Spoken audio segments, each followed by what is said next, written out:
nous allons reprendre en main dès 2017 ce parc, le rendre plus giboyeux, y faire des installations, ramener le tourisme de safari, le tourisme de famille au cœur de notre projet. Pour relever ce défi, Patrice Talon a recouru à l'expertise d'une ONG internationale, African Parks Network.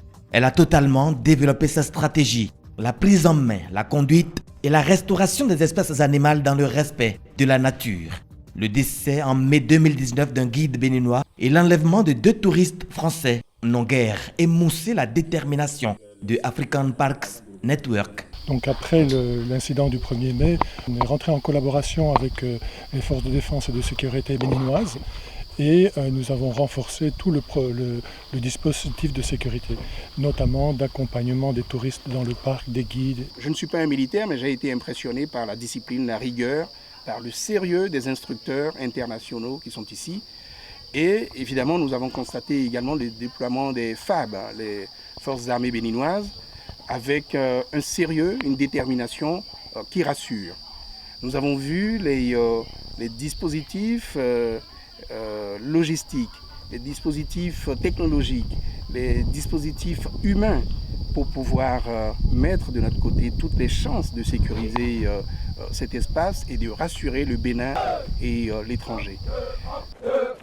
C'est le premier constat fait par la mission d'évaluation. La reprise en main du parc national de la Pendjari vient résoudre une importante préoccupation, la création d'emplois et le développement de l'économie locale. L'ancien gestionnaire avait 39 employés au total et maintenant nous sommes à plus de 250 agents, donc des travailleurs permanents. Et nous avons aussi des saisonniers, des occasionnels et nous gérons environ 50 occasionnels par jour. Nous dépensons un minimum de 5 millions de francs par mois pour les occasionnels. Et nous sommes très heureux de cet appui constant du gouvernement. Honnêtement, je vais vous dire la vérité, nous sentons un appui constant et régulier du gouvernement à travers les 2 ministres, le ministre du Tourisme, le ministre du cadre de vie et la direction générale de l'ANPT qui sont toujours là pour nous aider à aller de l'avant, à résoudre les problèmes qui se posent à nous. Et aussi s'assurer que tous les projets que nous élaborons, ils voient le niveau d'avancement de ces projets. Et nous sentons alors qu'ils sont préoccupés et comme on sait qu'ils vont faire le suivi, nous-mêmes nous prenons le travail au sérieux pour montrer de meilleurs résultats. La structuration de la Pendjari force l'admiration à travers la création de volets pour la diversification du marché, la résilience du produit touristique, l'amélioration des services de prestation à l'intérieur comme à l'extérieur du parc, les infrastructures pour un tourisme de vision. Résultat, la Pendjari retrouve ses marques de noblesse. Le Bénin a un patrimoine naturel extrêmement unique au monde. On retrouve le lion de l'Afrique de l'Ouest, on retrouve le guépard de l'Afrique de l'Ouest, le buffle de l'Afrique de l'Ouest. Ce sont des espèces, des subespèces qui sont en voie de disparition. Je n'ai jamais vu autant d'animaux sauvages, des animaux moins craintifs, des animaux qui ont pu se développer et où vous vivez une expérience sans être déçu. Il pouvait arriver, avant de venir dans le parc de la Pendjari, d'y passer 48 heures, 72 heures et de voir à peine quelques antilopes, quelques kobs. Mais aujourd'hui, vous voyez des troupeaux d'éléphants, vous voyez des troupeaux de tout type d'antilopes, vous voyez des lions, vous voyez des hyènes, vous voyez véritablement des singes, des oiseaux, des hippopotames. C'est exceptionnel et je voudrais dire que le Bénin a une chance et l'Afrique à travers le Bénin a une chance de disposer de cet espace, de ces terres protégées, de conservation et de préservation de la faune et de la flore. L'administration de African Parks Network a pris des mesures pour permettre une affluence des plus remarquables. On a fait ça en réduisant les prix pour les Béninois, pour l'entrée du parc et pour les hébergements. Et dans le futur proche, on ajoutera un hébergement qui sera adapté aux besoins du marché béninois.